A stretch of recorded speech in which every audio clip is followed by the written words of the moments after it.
Right, and continuing on with our discussion, and we have with us over the phone Your Excellency Ambassador Souad Shalaby, former Assistant Foreign Minister. Good afternoon to you, Your Excellency. Good afternoon. Yes, we're speaking here about the 36th African Union Annual Summit, which is kicked off this morning, and we have followed the statements of the UN Secretary General and the Arab League Secretary General. How do you read the statements of the UN Secretary General when he spoke about faltering peace in the African continent? Well, as you know, that Africa has many challenges in the field of peace and security.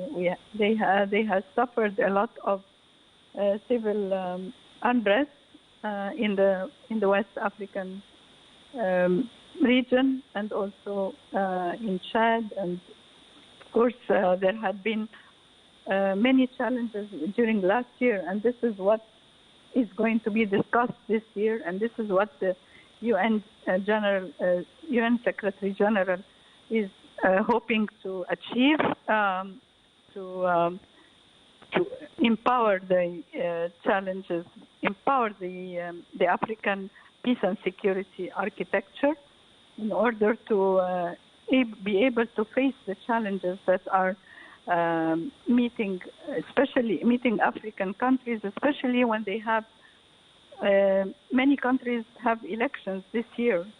So we have the DRC, we have Zimbabwe, South Africa, and many other countries have and usually the elections are a cause for unrest.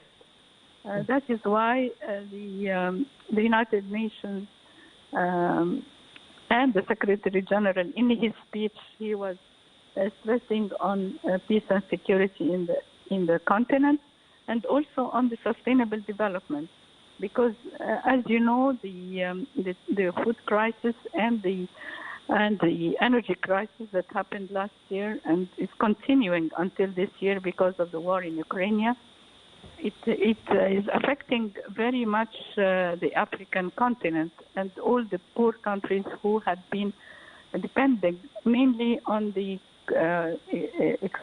importing of crops and importing of energy.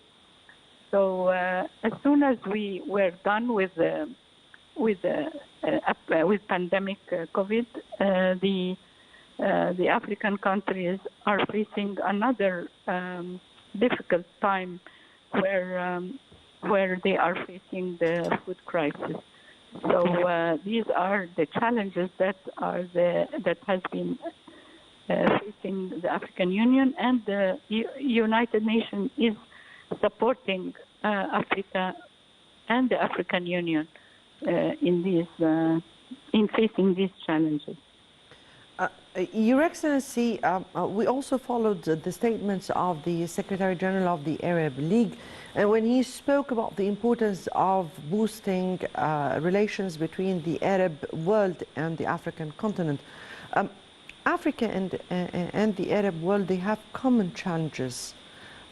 From your point of view, and definitely many of the Arab world do exist in Africa.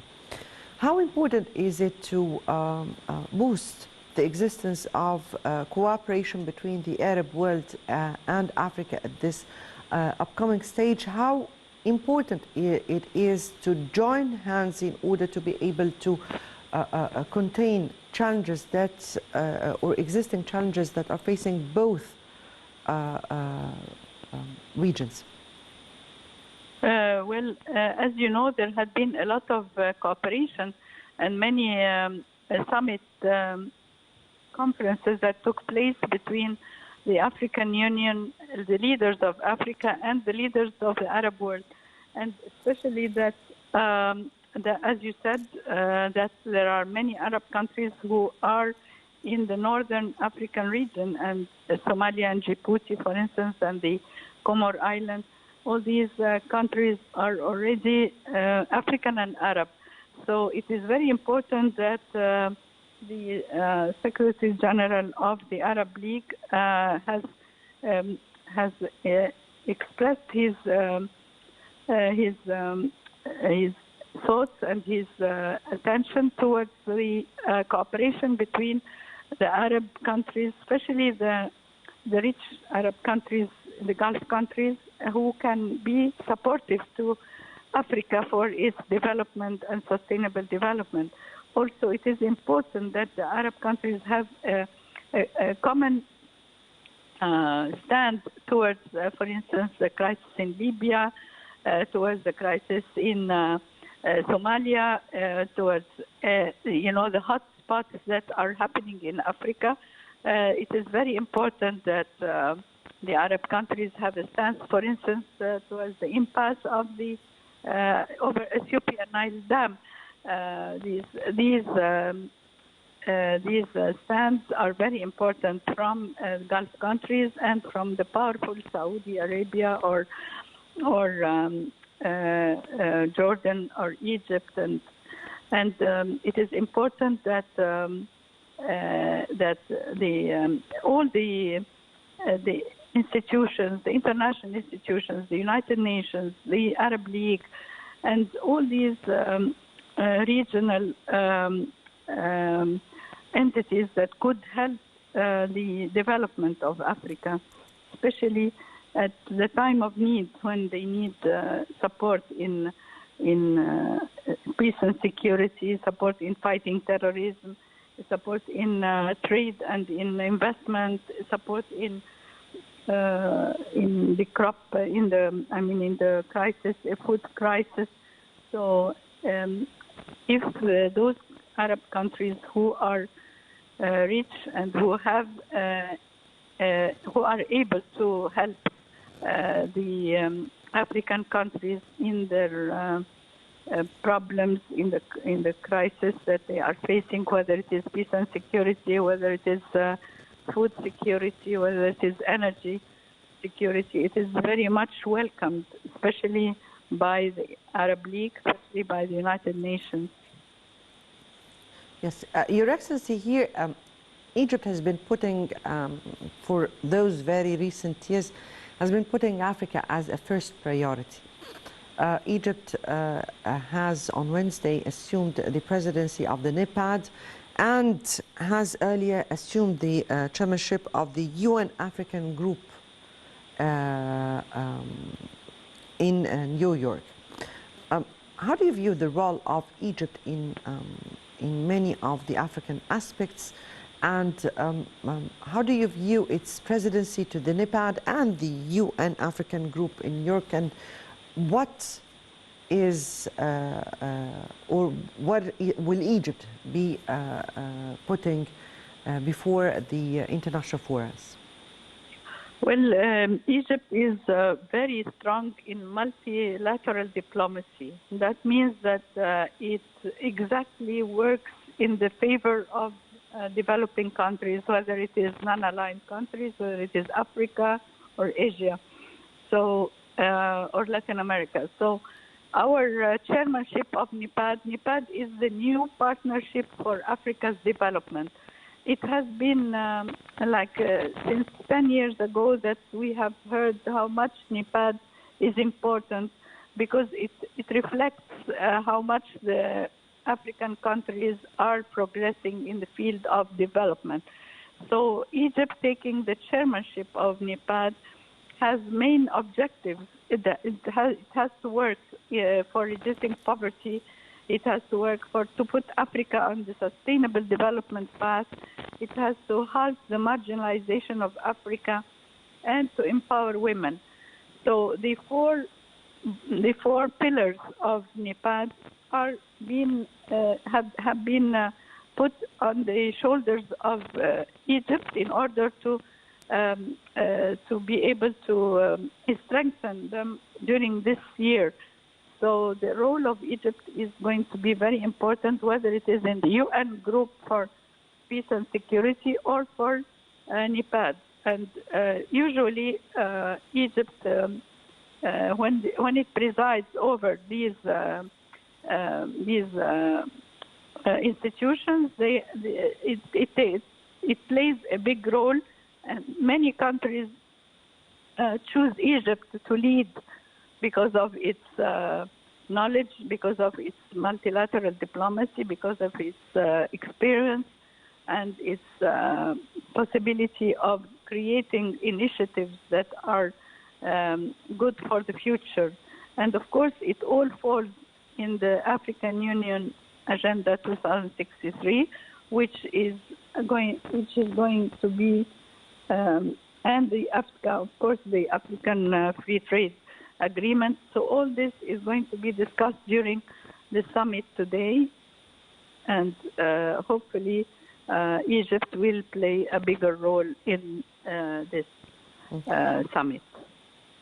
Your Excellency, finally here, Egypt has been maintaining this strategy, even in Egypt, that security and development should go in parallel. And one of, or as the President here received the presidency of the NEPAD, he stated Egypt's strategy for the NEPAD agency, which is the development arm of the African Union. He spoke about, or one of the axes that he spoke about was to activate the African Free Trade Agreement and at the same time mobilize resources, financial resources for the top priority files of Africa. How do you view this, and what are the top priority files for Africa at this upcoming stage? Well, the top priorities are, of course, to bolster the trade relations between African countries, because we have a lot of opportunities since we have the young generation who is educated and who is looking for jobs. So we need to have job creation, and we need to reduce poverty. How can we do that? Through the African Free Trade Agreement, we should lift all the barriers between the different African countries. We should encourage the industries and we encourage the small and medium enterprises in order to employ those youth and be able to export to each other, like to have the financial the financial and the infrastructure for the young generation, because this is the future of Africa. And if they have support from the financial institutions, and if they have the infrastructures ready for their employment and for their projects, small and medium projects, then it will be easy for them to export their production from one country to the other, and it will be a cross-border trade, and this will, of course, reduce poverty, and it will contribute to the economic sector of the economy.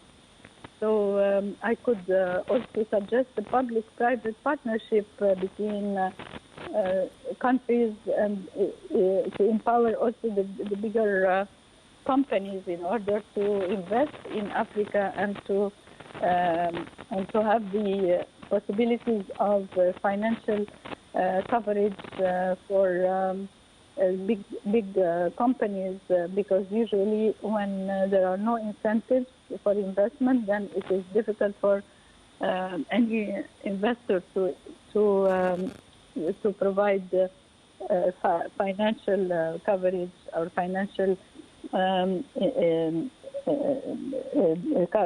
company to finance a project for international trade. You have to have agreements with financial institutions. You have to have the infrastructure. That means the airports, then the seaports that will export your goods. whether Yes. it is in between the African countries or Yes. to Europe. Yes, yes, Your Excellency, we really need to boost the Arab-African relations. We really need to expand the African existence in the whole world, and this is our hope for the upcoming years for Africa. But I guess our time is out, and I have to end it here. Your Excellency, Ambassador Souad Shalaby, former Assistant Foreign Minister, thank you so much for being with us and for your input here. I guess that takes us to the end of this episode. Next Saturday will be another important Arab Files. Until then, goodbye.